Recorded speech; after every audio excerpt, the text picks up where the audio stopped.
how to motivate your employees without increasing their salaries and the package. Today I'm going to share with you 7 ways to do that. If you take a chicken egg and if you crush it, what would happen? It will break into pieces, right? But what if the pressure comes from inside? That means you keep the egg away hatching, and after a few days time period you can see a nice chick. This is what exactly happens when you pressurize your employees. When you give the pressure externally, they will break down emotionally as well as physically. But as a competent manager, if you can increase their motivation, I'm talking about the intrinsic motivation, you can do wonders with your team. Let's see how can you do this. Long time back, I was assistant sales manager of a leading company in Sri Lanka. We all had 14 members and we were directly reporting to the CEO because we were doing sales. After a couple of years time period, our CEO called me and told me there is one SBU. That SBU is not performing really well. It's going on a loss. But I'm going to hand over it to you. So you have to undertake that and you have to perform it within a 1 year time period.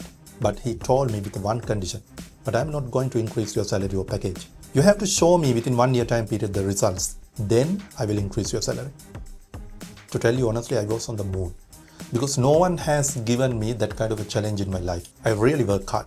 I participate for the training programs. I learned a lot. And within a 1 year time period, I make that SBU a profitable one. My CEO was really happy about the performance and he boasted about his leadership in every meeting, taking me as an example.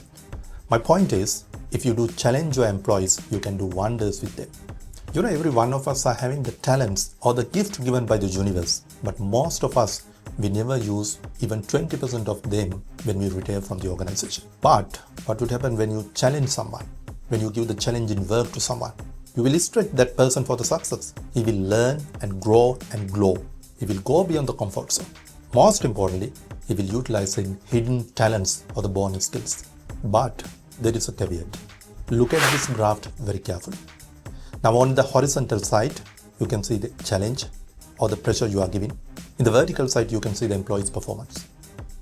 At point number A, if you don't challenge at all, the employees get bored. They don't like to work in a situation like that.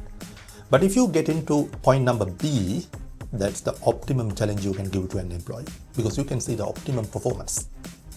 But what would happen if you increase the challenge further than that? He can't perform really well. He will emotionally break down and also physically will break down. So you have to understand very carefully what's the optimum level of challenge you can give to your employees. You have to consider their personality, experience, training given, and the maturity.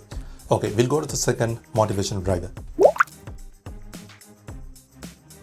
When I was at a school at grade 5, in our classroom there was a student and he was really notorious. Every teacher blamed him and everyone talks about the bad about him. Then all of us upgraded to grade 6. We had a new class teacher. She was really innovative and creative. She gave the monitorship to this particular notorious boy. Every one of us was shocked about the teacher's decision. But to tell you honestly, to the surprise of everyone, this notorious boy behaved totally differently. He was disciplined, he really worked hard, he managed the others really well.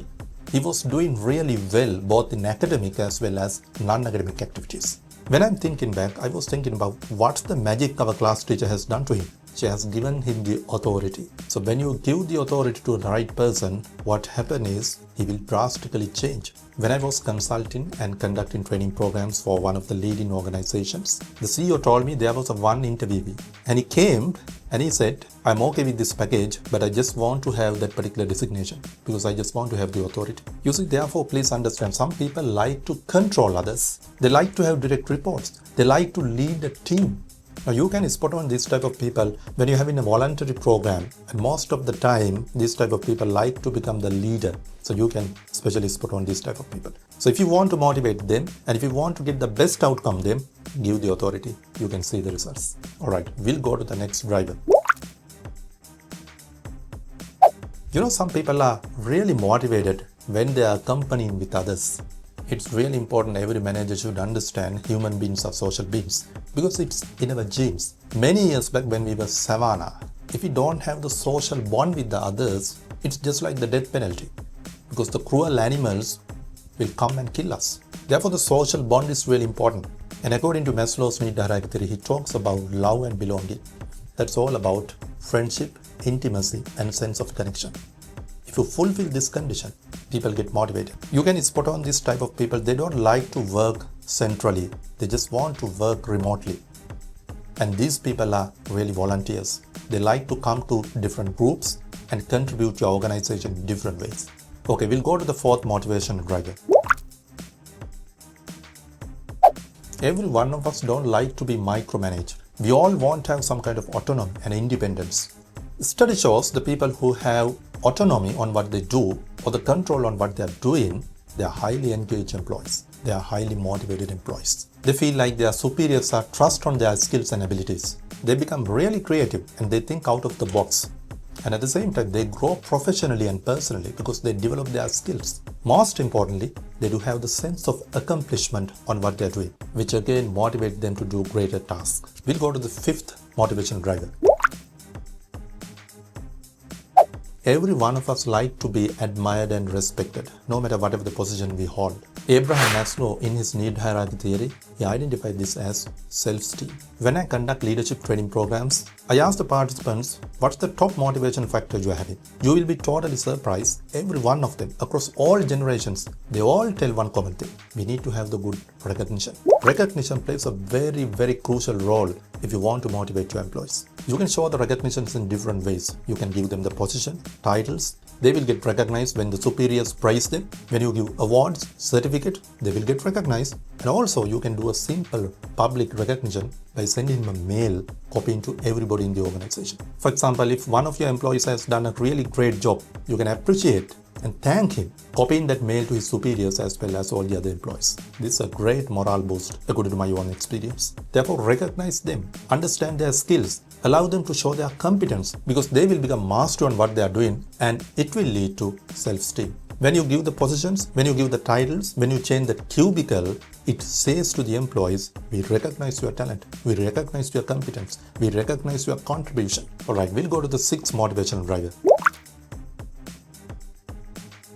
Abraham Maslow, in his need hierarchy theory, identified safety as the number 2 primary motivation factor. Never underestimate the power of safety. Job security, insurance policies, steady income, hazard-free environment. These are really important things for the employees. You know, in some organizations, employees don't like their salaries increasing. Why?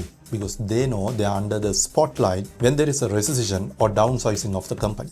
Therefore, they compromise the salary increment for the safety. We'll go to the final motivation driver. Believe my words, people are really sensitive than we think. Therefore, follow the fairness.